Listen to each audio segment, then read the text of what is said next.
좋으신 하나님, 오늘 좋은 일기 가운데 저희들이 소그룹 리더티시로 함께 모일 수 있도록 인도하셔서 감사드립니다. 하나님 5월 가정의 달을 맞이해서 저희들이 더욱더 우리 소그룹의 성도님들을 그리고 그 가정들을 마음으로 살피고 기도로 살피며 또 그리스도 안에서 사랑으로 하나 될 수 있는 귀한 5월이 될 수 있도록 인도하여 주시옵소서. 하나님 5월 한 달간 저희들이 나누는 말씀을 통해서 하나님 앞에 저희들의 신앙과 저희들의 삶의 모습들을 더욱더 집중할 수 있도록 하나님 도와주시고, 특별히 마음에 어려움이 있는 하나님의 자녀들 위해 하나님께서 은혜를 더하셔서 신앙과 하나님과 동행하는 삶을 통해 자신의 삶을 복되고 아름답게 세워갈 수 있도록 하나님 역사하여 주옵소서. 이 시간 하나님께 나누는 말씀을 통해서 하나님께서 우리 안에 그리고 우리 속으로 안에 하나님의 능력과 하나님의 길을 하나님 보여주시기를 소망합니다. 하나님 함께하여 주시옵소서. 예수님 이름으로 기도드립니다. 아멘.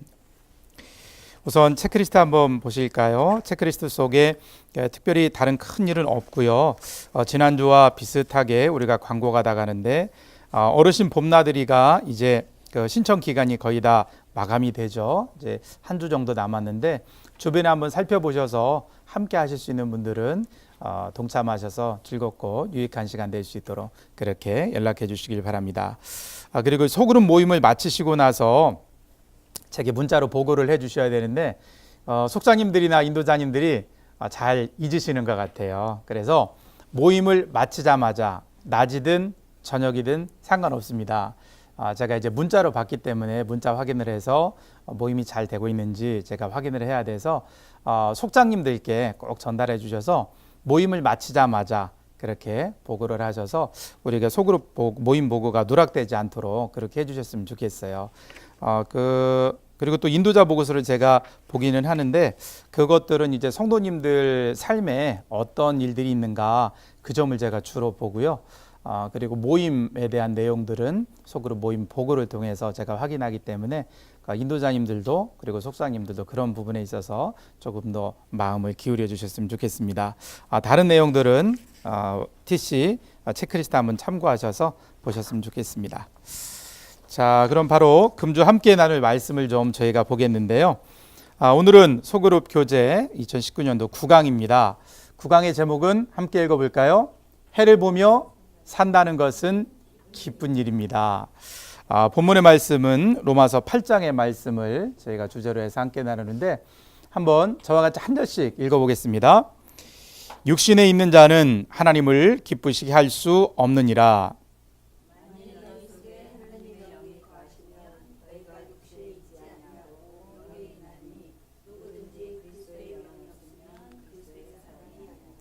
또 그리스도께서 너희 안에 계시면 몸은 죄로 말미암아 죽은 것이나 영은 의로 말미암아 살아있는 것이니라.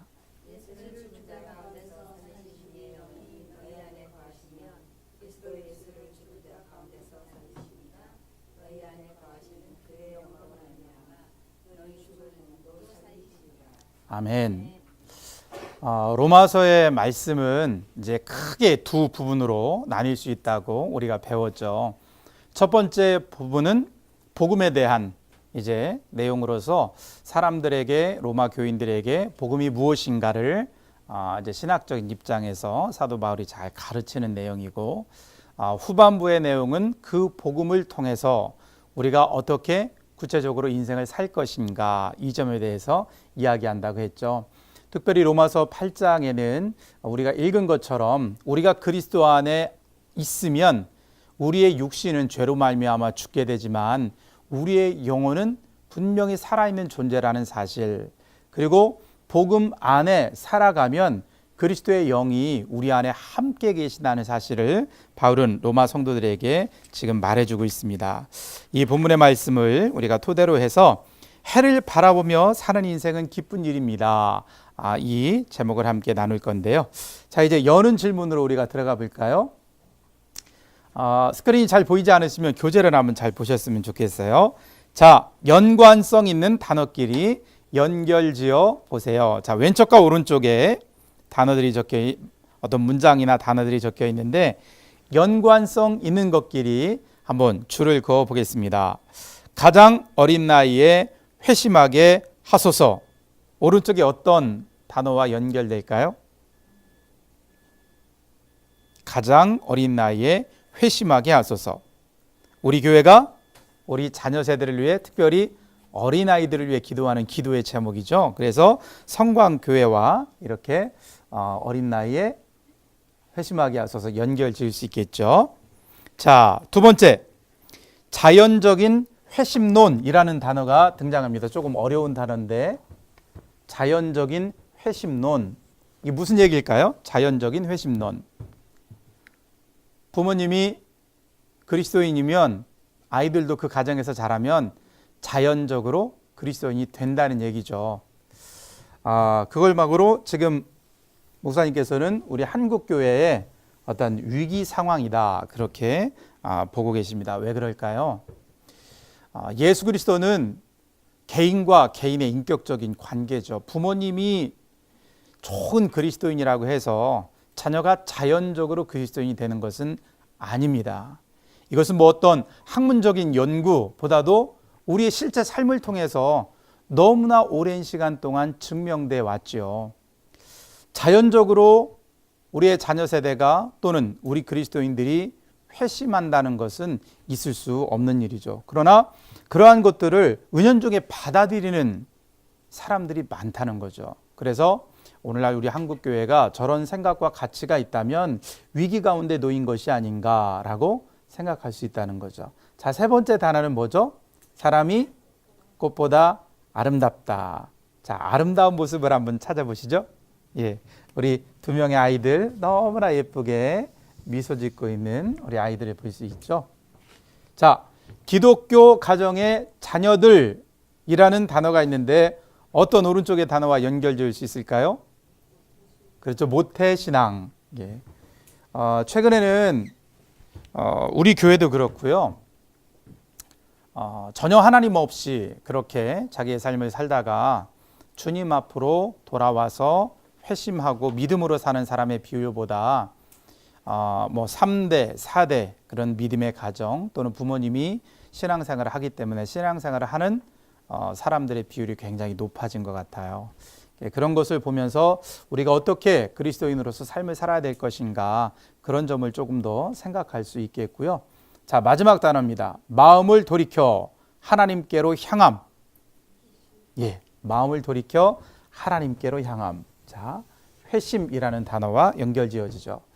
그래서 오늘의 그 어떤 해를 바라보는 것은 참 기쁜 삶입니다라고 그런 주제를 가지고 우리가 말씀을 배울 텐데, 그 말씀의 주제의 가장 기본적인 가치, 동기가 되는 것은 바로 이 회심이라는 단어입니다. 회심.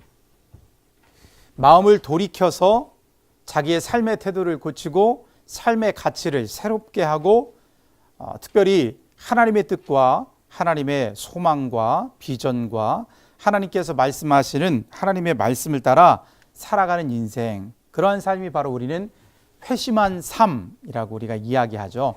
그래서 여는 질문은 그렇습니다.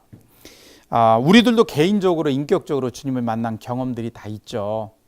그리고 어떠한 그 뜨겁고 확실하고 뭐 사도 바울과 같이 충격적으로 주님을 만난 경험이 있는 분들도 계시고, 마치 가랑비에 옷이 촉촉하게 젖듯이 날마다 들었던 하나님의 말씀 또는 날마다 들었던 찬송, 날마다 불렀던 하나님을 찬양하는 노래, 누군가와의 지속적인 대화, 어떤 특별한 상황 속에서의 경험, 다양한 경로를 통해서 우리가 하나님을 인격적으로 만나는데, 그런 이야기들을 잠깐 성도님들과 한두 분 정도 나누시고 내가 어떻게 해서 이렇게 예수님을 믿게 됐습니다.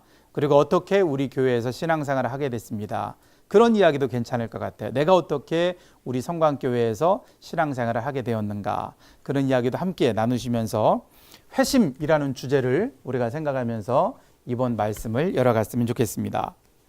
자, 그러면 다음 페이지를 보시면 바로 질문이 나오죠. 함께 읽어볼까요? 우리는 왜 회심을 체험한 그리스도인이 되어야 할까요? 우리 인도자님들 생각은 어떠세요? 우리는 왜 회심을 체험한 그리스도인이 되어야 할까요? 자, 인도자님들의 생각을 한번 들어보지요. 우리는 왜 회심을 체험한 그리스도인이 되어야 할까요? 자, 이 회심이라는 단어가 계속해서 우리에게 등장하는데요. 이 단어가 굉장히 중요한 단어입니다.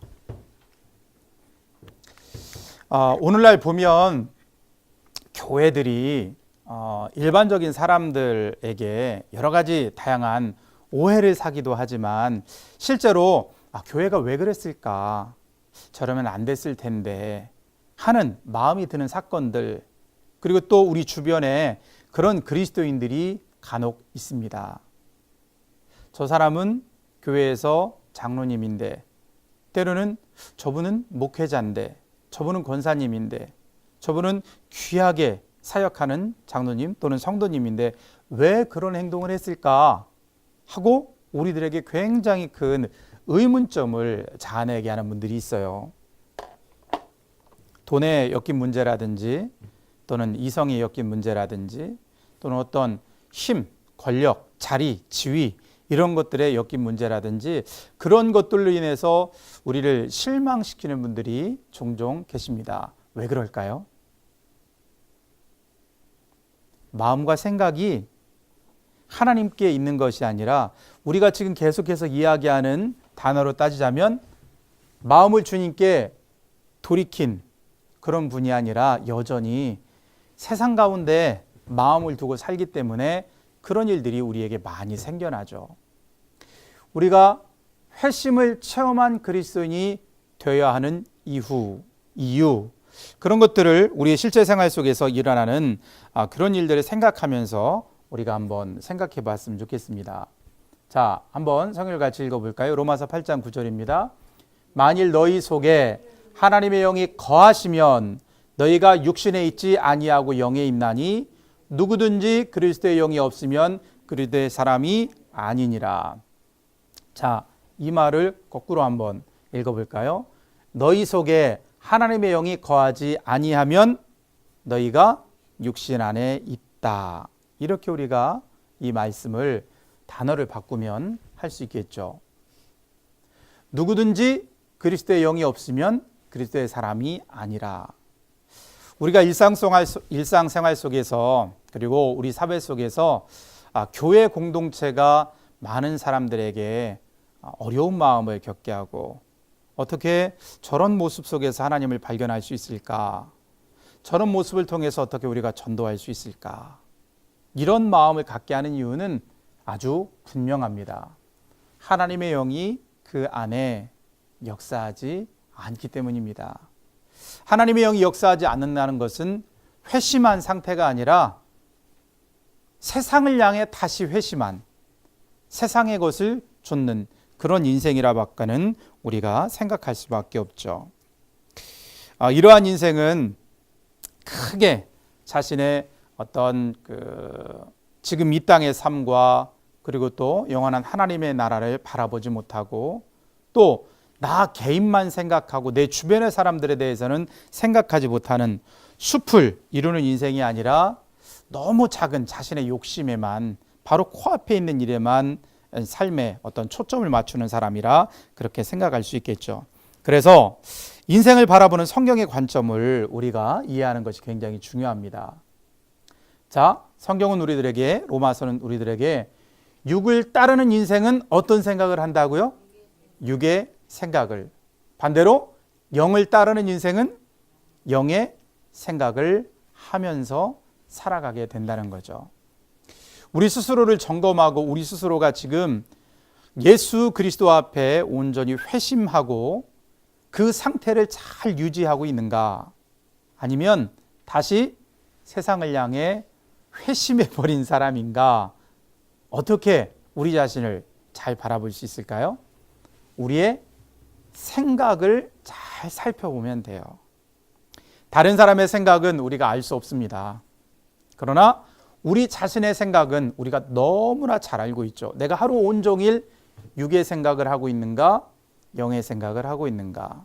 특별히 과거에는 이렇게 뭐 A 아니면 B 이런 이분법적인 사고를 옛날 분들은 많이 했기 때문에 이렇게 사도 바울은 우리들에게 교훈하고 있는데요. 우리가 과연 하루 온종일 또는 한 주 내내, 한 달 내내 어떤 생각을 우리 마음에 품고 있는가 살펴보면 우리가 하나님께서 기뻐하시는 영을 따르는 인생을 살아가고 있는지, 아니면 조금 더 마음을 기울여서 살아야 할 필요가 있는 육을 따르는 사람인지 살필 수가 있겠죠. 하나님께서는 끊임없이 우리들에게 그리스도의 영이 우리 안에 함께해서 영을 따르는 인생, 즉 영의 생각을 하는 삶을 살아가도록 계속해서 우리들을 권면하고 계십니다. 영을 따르는 그런 영의 생각을 하는 믿음의 사람이 될 때 하나님께서 우리에게 주시는 좋은 선물들이 있어요. 자, 그 밑에 보시면 우리가 알 수 있겠죠. 자, 회심한 그리스도인은 이런 사람입니다. 첫째, 뭐라고 나와 있죠? 성령께서 함께 하십니다. 우리가 예수 그리스도를 따르기로 결심하면 마음을 돌이키고 생각을 돌이키고 우리의 삶의 주인을 예수 그리스도이십니다 라고 고백하면 성령께서 우리와 동행해 주신다는 거죠. 성령 하나님이 우리와 동행하신다는 이 사실은 너무나 놀랍고 큰 은혜입니다. 굉장히 큰 은혜예요. 집에서 기르는 강아지들도요, 주인과 함께 있느냐 함께 있지 않느냐가 태도가 굉장히 다릅니다. 저희 집에도 푸들 한 마리를 키우는데 2년생인데요. 이 강아지가요, 누가 현관문을 열고 딱 들어오면 낯선 사람이면 집을 지키기 위해서 짖고, 가족들이 들어오면 반가워서 짖고 그러거든요. 그런데 주인이 곁에 있지 않으면 벌써 꼬리가 내려가요. 기가 죽는 거죠. 그리스도인들이 이 땅을 살아가면서 길을 펴면서 아주 당당하게 어떻게 살 수 있을까요? 세상의 기준으로 자신을 바라보면 너무나 다른 사람들에 비해서 부족한 면이 너무 많죠. 경제적인 면, 또는 뭐 어떻게 뭐 공부를 많이 했느냐 하지 못했느냐, 육체적으로 건강한가 그렇지 않은가, 또는 사람들이 볼 때 매력 있는 사람인가 그렇지 않은가, 굉장히 다양한 어떤 평가 기준, 세상의 평가 기준을 두고 우리가 삶을 살아볼 때 믿지 않는 분들 또는 내 주변의 여러 사람들과 나 자신을 이렇게 놓고 바라봤을 때 우리에게는 부족한 면이 너무 많습니다. 그러나 그럼에도 불구하고 그리스도인들이 당당하게 우리에게 선물해 주신 이 소중한 인생을 살아갈 수 있는 이유는 바로 성령 하나님께서 우리와 함께 계시기 때문인 줄 믿습니다. 회심한 그리스도인, 그 사람에게는, 영의 생각을 따르는 영에 거하는 사람에게는 성령께서 함께 하시는 사실을 믿으시기를 바랍니다. 자, 두 번째, 뭐라고 나와 있죠? 그리스도께서 삶의 주인이 되어주십니다. 주님이 삶의 주인이 되어주신다는 말씀은 우리에게 너무나 큰 은혜예요. 왜냐하면 세상의 모든 사람들은 자신이 삶의 주인입니다. 그래서 어떻게 인생을 살아야 할지, 무슨 일을 해야 할지, 앞으로 노년에 어떤 인생을 살아갈지, 앞으로 우리의 삶이 끝나게 되면 내 삶은 어떻게 될지, 우리가 전혀 고민하지 않고 전혀 생각하지 않는 다양한 불안의 요소들, 근심의 요소들, 걱정의 요소들에 휩싸여 삶을 살아갑니다. 어제도 저희 큰아이가 이제 치과를 다니는데, 치과를 같이 내려오면서 엘리베이터에서 어느 아주머니들이 이야기하는 것을 들었는데 점치는 얘기를 하시더라고요. 어디 누가 원치 않는데 억지로 점을 보게 하고 구슬하게 만들고 구슬하게 한다는 얘기를 제가 듣고 깜짝 놀랐어요. 저희 아이와 함께 아직도 구슬하는 사람이 있나 봐. 그런 이야기를 함께 나누며 집으로 돌아온 일이 있는데요. 그렇게 무속신앙에 사로잡힌 사람들은요, 매사가 걱정이고 근심입니다. 자기 삶의 주인이 어떤 존재하지 않는 악한 영적인 존재를 바라보면서 그렇게 그곳에 묶여 산다는 게 얼마나 그게 불행한 인생인가요? 우리 주님이 우리의 삶의 주인이 되신다는 일은 그래서 우리에게 너무나 큰 은혜요 복입니다. 세상 그 어느 누구보다도 우리를 사랑하시는 주님이 우리 인생의 주인이 되신다는 건 우리에게 큰 은총이요, 너무나 큰 행복입니다. 누구에게 그런 삶이 찾아오는가? 바로 예수 그리스도께 우리의 삶을 맡긴 사람들. 이제는 세상의 기준이 아니라, 세상의 목적이 아니라, 세상의 꿈과 비전이 아니라 하나님의 뜻을 따라 살기로 회심한 그리스도인에게 우리 주님이 삶의 주인이 되신다는 말씀이죠. 자, 마지막 주님의 선물이 뭐죠? 생명과 평화를 선물 받습니다. 생명이라는 의미가 무엇일까요? 우리는 이 땅의 삶으로 삶이 끝나는 존재가 아닙니다. 우리는 영원한 존재라는 것을 우리 주님이 우리에게 이미 말씀해 주셨고, 그 영원한 생명 가운데 영원한 멸망이 아니라 영원한 하나님의 은혜, 영원한 생명을 얻었다고 주님이 우리에게 말씀해 주시죠. 또한 평화를 선물해 주신다고 말씀하시죠. 우리 주님이 우리에게 주는 평화는 세상이 주는 것과 같지 않다. 세상이 주는 평화는 그 유효기간이 굉장히 짧아요. 아무리 많은 돈을 우리가 수익으로 가지고 있어도, 아무리 좋은 집을 우리가 살게 되어도, 아무리 좋은 액세서리 또는 옷 또는 사람들이 좋아하는, 남성들이 좋아하는 뭐 운동기구라든지 자동차라든지 그런 게 있어도 유통기한이 굉장히 짧아요. 굉장히 짧은 시간 마음을 가득 채우는 기쁨과 뿌듯함과 그런 것들이 있어도 시간이 지나면 오히려 그것 때문에 그 모습 속에서 불만거리를 찾는 것이 바로 우리 사람들의 모습이죠. 그러나 하나님이 주시는 평화는 아무리 사람들이 보기에는 너무 좋지 않은 상황이라도 우리 주님이 주시는 평화는 어떤 상황 속에서도 우리의 마음을 만족케 하는 귀한 은혜인 줄 믿습니다. 그런 은혜가 회심한 그리스도인들에게 주어진다는 거죠. 얼마나 귀한 은혜인지 모릅니다. 그래서 우리 그리스도인들은 끊임없이 변화하고 또 끊임없이 바뀌는 세상에 눈에 보이는 유형의 것들을 우리의 삶의 목표로 삼지 않고 우리의 내면 세계를 오히려 예수 그리스도로 채우기 위해서 하루하루 살아가는 사람들이죠. 이런 과정을 통해서 우리 그리스도인들은 성숙한 믿음의 사람이 되는 줄 믿습니다. 우리가 왜 회심한 그리스도인이 되어야 할까요? 바로 하나님께서 우리와 함께 하셔야 되기 때문입니다. 우리의 삶의 주인을 예수 그리스도로 삼아야 되기 때문입니다. 그리고 하나님께서 우리에게 생명과 평화를 선물하시기 때문에 우리는 회심한 그리스도인이 되어야 함을 믿습니다. 자, 그러면 다음 질문을 한번 이어가 볼까요?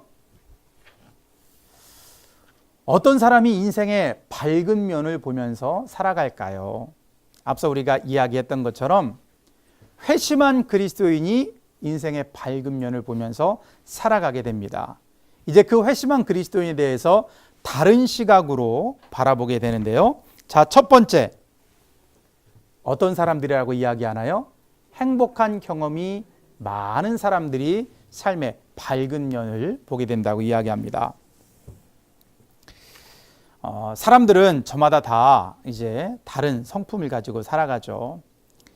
사람들이 갖고 있어야 할 내면의 어떠한 힘 중에 가장 소중한 것 중에 하나가 자존감이라는 이야기입니다. 자존감. 자존감을 풀어서 얘기하면 뭐죠? 스스로를 존중하는 마음이라고 볼 수 있죠. 자, 가만히 주변 사람들을 생각해 보세요. 나와 함께 살아가는 사람들을 생각해 보세요. 스스로를 존중하고 사랑하고 스스로를 그래도 좀 높이 평가하면서 사는 사람들이 주변에 몇 프로나 되시나요?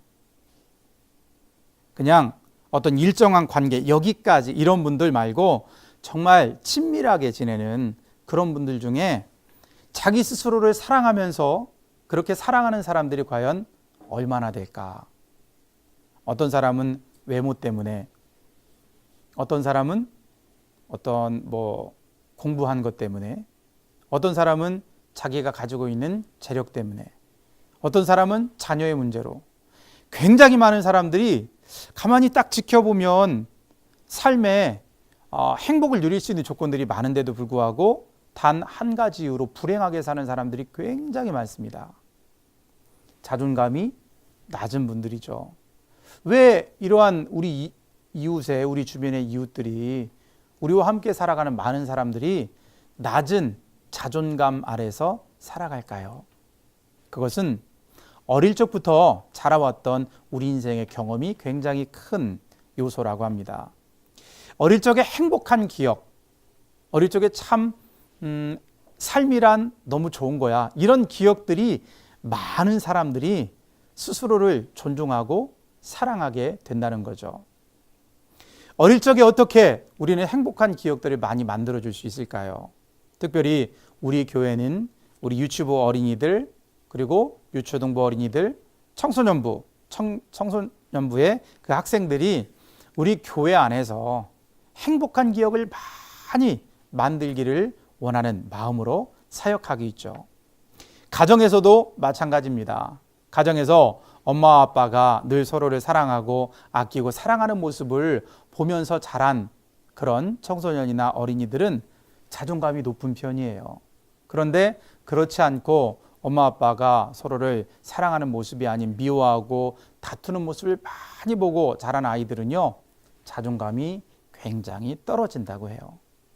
이 점들을 우리 어른들이 생각하면서 우리 스스로의 삶은 이미 오랜 시간 지나왔으니 우리 손주들이나 또는 우리 자녀들에게 자존감이 높은 그런 인생이 될 수 있도록 행복한 많은 경험들을 만들어주는 것이 굉장히 중요하다고 생각합니다. 저희 아이들이 이제 나이가 많은 편은 아니에요. 이제 16, 13, 그 정도밖에 안 됐는데 그 어린 아이들도요, 삶에 대한 추억이 있더라고요. 너희가 언제 제일 좋았어? 물어보면 가장 먼저 대답하는 게, 저희가 시골에서 목회를 했잖아요.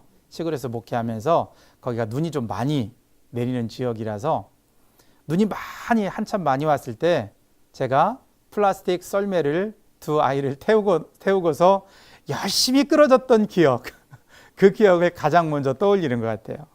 그리고 앞마당에 눈이 좀 수북하게 쌓였을 때 러브 스토리를 아시나요? 그 가장 유명한 장면 있죠? 예, 눈밭에 누워서 이렇게 팔다리를 휘어젓는, 자기들이 그걸 한번 해봤거든요. 그 기억을 떠올리면서 참 행복했습니다, 이야기를 하더라고요. 우리 자녀들에게, 그리고 우리 자신들에게 행복한 기억을 많이 만들어 주셨으면 좋겠어요. 어릴 적 기억뿐만이 아니라 우리들이 지금도 얼마든지 행복한 기억을 만들며 살아갈 수 있어요. 그런 행복한 기억을 많이 스스로 만드셔서 자존감이 높은 인생이 되셨으면 좋겠습니다. 그리고 우리 자녀 세대들에게도 특별히 우리 교회 안에서 그런 경험할 수 있도록, 저는 그런 기억이 있어요. 제가 어릴 때 초등학교 때 아파가지고 집에 조퇴한 적이 있어요. 그런데 아버님한테 한참 혼나고 다시 학교로 쫓겨갔던 기억이 있습니다. 어디 학교를 조퇴를 하냐고. 교회를 그렇게 하시면 안 돼요. 교회가 몸이 아파가지고 교회 가기 어려운 아이들에게, 아니 아무리 그래도 그렇지 어떻게 교회를 안 나갈 수 있어 하면서 아픈 아이를 정말 다그치고 혼내가지고 교회에 보내는 게 행복한 기억일까요? 아니면 그날은 좀 잘 선생님께도 말씀드리고, 그리고 또 아이에게도 이야기를 해서 그날은 몸을 잘 회복하고 다음 주일날 건강한 모습으로 교회에 가서 선생님과 함께, 친구들과 함께 그렇게 신앙생활 할 수 있도록 돕는 게 좋은 일일까요? 상황에 따라서는 억지로라도 교회를 가게 해야 할 경우가 있어요. 그러나 일반적인 경우라면 정말 몸이 너무 아파서 힘들고 독감에 걸려서 열이 펄펄 끓는데 너는 주일 성수를 반드시 해야 돼, 그러니까 교회 가야 돼 라고 억지로 교회에 보낸다면 그 아이가 과연 신앙생활을 하는 것에 대해서 좋은 추억을 갖게 될까요? 아니면 하나님에 대해서 하나님 참 너무하신 것 같아. 내가 이렇게 아픈데 말이야. 교회를 끝까지 가야 하나? 하나님이 그걸 원하실까? 그런 생각을 하게 된다면 참 어렵겠죠. 신앙이란 때로는 내가 아무리 어렵고 힘들어도 그 일을 감당해야 될 때가 있습니다. 그런데 그렇게 무슨 일인가를 감당해야 될 때는 스스로 자원하는 마음이 필요하죠. 누군가에게 억지로 끌려서 무슨 일을 하게 되면 그것은 하나님을 사랑하는 마음이 아니라 족쇄가 되죠. 마치 이스라엘 사람들에게 주님께서 율법 아래서 자유함을 주시겠다고 말씀하신 것처럼 우리가 끌려가면서 신앙생활을 하면 굉장히 어렵죠. 그러면 행복한 기억이 아니라 불행한 기억만 쌓이게 될 겁니다. 실제적으로 우리의 자녀들을 기르거나 또는 신앙생활을 우리가 훈련할 때 무엇이 우리 아이들에게 행복한 기억을 남겨줄 것인가를 그래도 우리가 잘 생각하면서 하나님이 좋은 우리의 자녀들, 교회가 좋은 우리의 자녀들, 말씀이 좋은 우리의 자녀들, 하나님을 생각하면 너무너무 귀하고 좋은 분, 날마다 무슨 일 잘못하면 벌 주는 하나님이 아니라 우리를 정말 사랑하셔서 우리가 어떤 자리에 있어도 하나님만 생각하면 죄악된 자리를 스스로 벗어날 수 있는 그런 마음을 가질 수 있도록 행복한 기억들을 우리가 많이 선물해 주었으면 좋겠습니다. 그리고 우리 스스로도 우리의 자존감을 높일 수 있는 그런 인생이 되었으면 좋겠습니다. 자, 두 번째입니다. 어떤 사람들이 인생의 밝은 면을 볼까요? 빛을 바라보는 사람들이라고 적었는데요. 전도서 11장 7절의 말씀을 한번 읽어볼까요? 빛을 보고 산다는 것은 즐거운 일이다. 해를 보고 산다는 것은 기쁜 일이다. 오늘의 말씀의 제목과 연관이 있는 성경 구절인데요. 빛을 보면서 산다는 것은 빛을 바라본다는 얘기죠. 빛을 등지고 있는 인생이 아니라 빛을 바라보는 인생. 은유적인 표현인데요. 빛을 보고 해를 본다는 것은 하나님 앞에 살아간다는 이야기입니다. 하나님 없이 어두운 그늘 속에서 세상의 가치를 따라서 죄악된 자리에서 사는 인생이 아니라 빛 대신 하나님께 나와서 빛을 바라보고 우리의 죄악된 모습을 사라지게 만들고 그렇게 해 아래서 사는 인생이 된다는 거죠. 쉬운 말로 오늘의 말씀의 주제가 담겨 있는 회심이라는 주제로 우리가 말해본다면 빛을 보고 해를 보고 산다는 것은 회심한 그리스도인으로 삶을 살아간다는 이야기죠. 어떤 사람이 인생의 밝은 면을 볼 수 있을까? 첫째는 행복한 경험이 많은 사람들, 특별히 우리의 자녀 세대를 생각한다면 우리 교회 공동체 안에서 행복한 기억들을 많이 경험한 자녀들, 그리고 우리의 가정 안에서 정말 인격적으로 신앙을 배우고 우리 주님께서 우리에게 정말 전해주시기를 원하는 복음의 아름다운, 복음의 복된 소식을 가정 안에서도 경험한 사람들이 인생의 밝은 면을 볼 수 있고, 두 번째로 빛을 바라보는 사람들, 회심한 그리스도인이 삶의 밝은 면을 볼 수 있다는 이야기입니다. 자, 그러면 다음 주제를 한번 넘어가 볼까요? 자,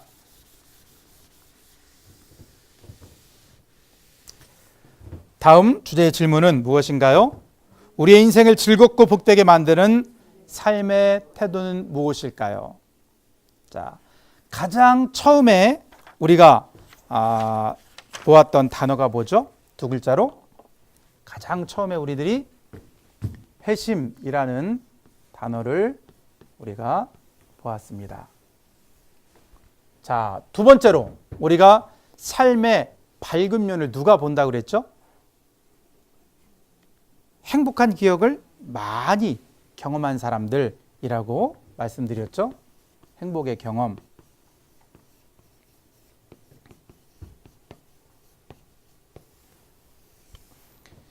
이 두 가지 삶의 태도가 우리에게 있어서 너무 중요합니다. 인생을 즐겁고 복되게 만드는 삶의 태도. 삶이 즐거운 사람들을 한번 생각해 보세요. 자기의 삶이 복되다고 여기는 사람들을 한번 생각해 보세요. 삶이 즐거운 사람들은요, 딱 만나면 표정부터 달라요. 표정부터 달라요. 항상 어떤 얼굴일까요? 미소 짓죠. 감림교 신학교 유경동 교수님이 우리에게 재미있는 그림을 알려주셨죠. 뭐 여러 가지 표정이 있는데, 자, 뭐 특별히 웃는 모습이라고는 볼 수 없고 약간 뭐 무표정하다 생각할 수 있는데, 어떻게 하면 표정이 달라진다겠죠? 입꼬리만 살짝 올리면 표정이 달라져요. 행복한 사람들은요, 항상 입꼬리가 올라가 있어요. 뭐가 그렇게 행복할까? 가만히 보면 특별히 돈이 많은 것도 아니고, 뭐 아이들이 뭐 서울대, 연고대 입학을 해서 자랑할 만한 것도 아니고, 그리고 뭐 사업이 크게 번창하는 것도 아니고, 그런데 항상 입꼬리가 올라가 있어요. 왜 그럴까요? 그런 것들로부터, 사람들이 생각하는 세상의 기준으로부터 행복을 추구하는 인생이 아니라 그래요. 하나님께서 우리에게 주시는 소소한 것들에서도 행복을 발견하고, 하나님의 말씀을 통해서 행복을 발견하고, 그 가치가 우리가 처음에 성경의 관점으로 이야기했듯이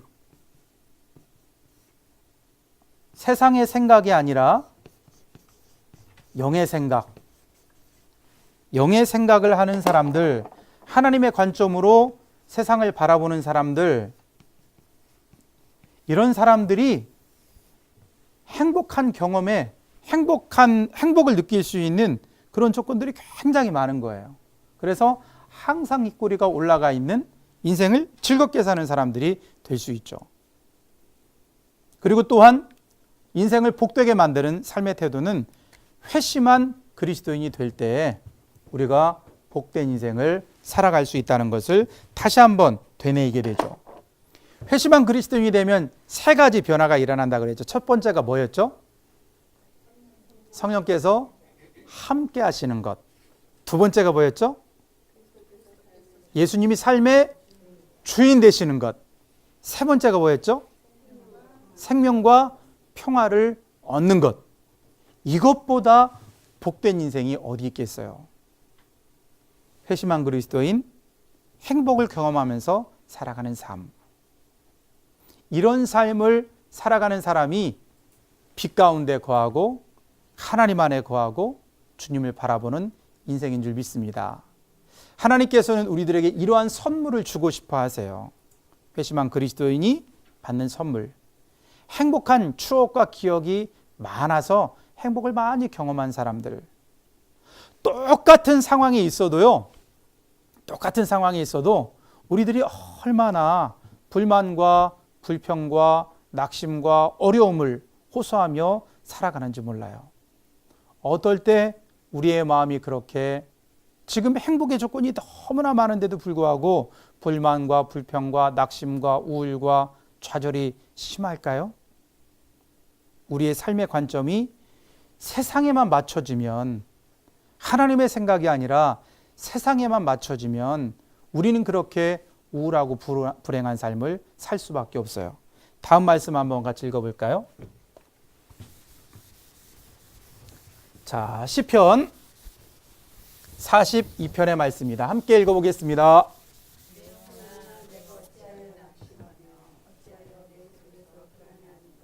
너는 하나님께 소망을 두라. 그가 나타나 도우심으로 말미암아 내가 여전히 찬송하리로다. 아멘. 여기에서 우리에게 가장 소중한 문장이 어떤 문장일까요? 너는 하나님께 소망을 두라. 하나님께 소망을 두는 삶, 영의 생각으로 삶을 살아가는 인생이 낙심하고 불안해하지 않을 수 있는 줄 믿습니다. 우리 인도자님들은 어떤 야식을 제일 좋아하시나요? 자, 한 가지씩만 얘기해 보시죠. 치킨, 족발, 치킨, 족발. 또 아이들, 좀 어린 친구들은 피자, 뭐 이런 것들 좋아하죠. 저희가 금주에 족발을 먹은 적이 있습니다. 족발을 가족들이 함께 모여서 먹었는데 저희 아이 중에 하나가 우리는 참 행복해. 옛날에 임금님들이 이런 음식을 먹고 살았을까? 그러면서 우리가 임금님보다 훨씬 더 좋은 음식을 먹고 살아? 그러면서 이야기를 하더라고요. 그런 삶의 태도가 참 중요하죠. 날마다 그런 얘기하는 건 아닌데 맛있는 음식을 먹으니까 기분이 좋았나 봐요. 영의 생각, 작은 것 하나에도 우리 하나님을 생각하면서 우리 그리스도 예수님의 마음으로 세상을 바라보면 굉장히 작은 것 하나에도 감사할 수 있죠. 내 삶에 굉장히 많은 어려움들이 있어도 그런 어려움들은 하나님이 나를 지금 더 좋은 사람으로 훈련시키시는 과정이야. 내가 이것을 잘 이겨내 봐야지 하고 어려운 상황과 아픈 기억들을 잘 극복한다면 그것보다 복된 인생이 어디 있을까요? 이런 사람들은요, 모두가 다 시편의 말씀처럼 하나님께 소망을 두는 사람인 줄 믿습니다. 하나님께 소망을 두는 사람은 영의 생각을 하는 사람입니다. 누구나 다 처음부터 영의 생각을 할 수가 없어요. 어떤 사람이 영의 생각을 할까요? 세상의 생각을 하며 살던 사람이 마음을 돌이키는 회심의 과정을 경험해야 영의 생각을 하는 사람이 될 수 있죠. 해를 보며 살아가는 인생, 그 인생이 기쁜 인생. 이 사람들은 바로 회심한 그리스도인 예수 그리스도를 인격적으로 만나서 영의 생각을 하는 사람들인 줄 믿습니다. 그래서 우리는 금주에 이런 이야기를 잘 나누시면서요, 우리 소그룹의 성도님들이 정말로 예수님을 인격적으로 만난 사람들인가를 잘 한번 살펴보셨으면 좋겠어요.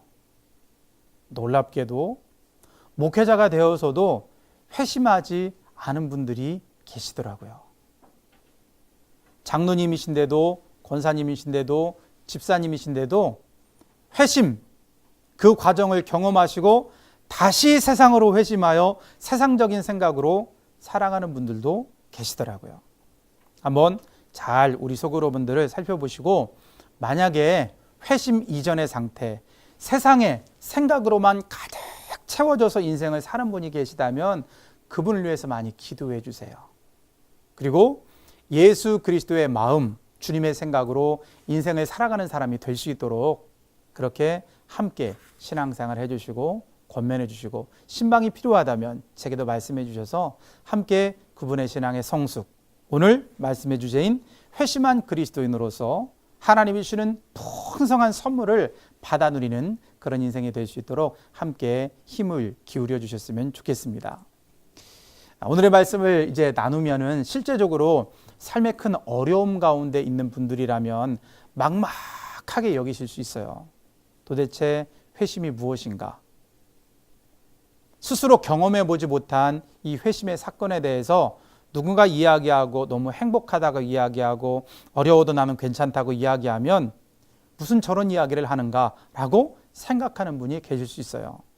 그런 분이 계시다면 오늘의 말씀에 대해서 차근차근 설명을 잘 해주셨으면 좋겠어요. 그 자리에서 하기는 어렵고 따로 개인적으로 이제 만나셔서 세상에는 두 부류의 사람이 있다. 세상의 생각과 영의 생각을 하는 사람이 있다. 세상의 생각을 하는 사람들은 이 시편의 말씀처럼 세상의 것들에 삶의 기준을 두고 살기 때문에 낙심과 불안과 초조와 절망 가운데 살 수밖에 없다. 그러한 우리들에게 주님이 오셔서 우리를 사랑하시고 예수 그리스도의 보혈로 하나님의 자녀 삼아 주셨다. 그것을 믿고 우리의 삶의 기준을 하나님께 두는 것, 마음을 돌이키는 것, 삶의 태도와 가치를 바꾸는 것이 바로 회심이라는 사건인데 그것을 우리 스스로가 우리의 힘으로 하는 것이 아니라 성령 하나님이 우리에게 찾아오셔서 우리의 마음을 돌이켜주는 거다. 그러니 예수님을 의지해라. 그러면 반드시 회심의 사건을 그 마음에 돌이키는 경험을 하게 될 것이다. 그러면 그때 우리는 영의 생각을 하는 사람이 되고 하나님께 소망을 두는 사람이 되고 아까 그 회심한 사람들에게 주시는 세 가지 선물, 성령이 함께 하시고 예수님이 삶의 주인이 되시고 생명과 평화를 주시는 놀라운 은혜가 임하게 될 것이다. 이것을 믿고 신앙생활 열심히 하자. 이 사실을 잘 가르쳐 주시면 실제 그 환경은 변하지 않아도 하나님은 우리 자신을 바꿔주시는 줄 믿습니다. 세상에서 가장 어려운 것이 우리의 마음과 생각이 변하는 거예요. 그 놀라운 역사를 하나님이 우리로 하여금 경험하게 하시고 어떤 환경 속에서도 행복을 경험하고 어떤 환경 속에서도 감사할 수 있고 어떤 환경 속에서도 해를 바라보는 믿음 안에 살아가는 주님과 동행하는 그런 복된 인생이 될 줄로 믿습니다. 금주 소그룹 모임 가운데 이러한 놀라운 하나님의 은혜가 경험되시기를 주님의 이름으로 축원드립니다. 같이 기도하겠습니다. 하나님, 오늘 저희들이 해를 바라보는 것은 즐거운 일입니다. 이 주제로 저희들이 로마서의 말씀, 전도서의 말씀, 시편의 말씀을 통해서 회심한 그리스도인으로 살아가는 인생이 우리에게 너무나 소중하다는 것을 알게 되었습니다. 하나님, 금주 저희들 소그룹 모임 가운데 하나님 함께해 주시기를 원합니다. 직분에 상관없이 삶의 어떠한 환경에 상관없이 우리들이 과연 주님 앞에 주님을 인격적으로 만나고 회심한 그리스도인인가를 잘 살펴보게 하시고 하나님, 저희들이 주님 앞에 자신의 삶을 드린 믿음의 사람들에게 주시는 하나님의 선물을 받아 누릴 수 있는 복된 인생들이 될 수 있도록 역사하여 주옵소서. 말씀을 함께 나누시는 우리 귀한 인도자님들 하나님 붙잡아 주시고 말씀의 줄기를 잘 붙잡을 수 있도록 하나님 도와주시고 여러 가지 소그룹의 상황과 여건에 따라서 소그룹 모임을 잘 이끄실 수 있도록 하나님 축복해 주시고 지혜와 명철을 더하시며 특별히 소그룹에 속한 모든 성도들을 회심한 그리스도인으로 아름답게 인도하는 우리 인도자님들 다 되실 수 있도록 하나님 역사하시고 함께하여 주옵소서. 금주 소그룹 모임 안에서 하나님의 풍성한 은혜가 경험될 것을 믿고 예수님의 이름으로 축복하며 기도드립니다. 아멘. 감사합니다. 수고하셨습니다.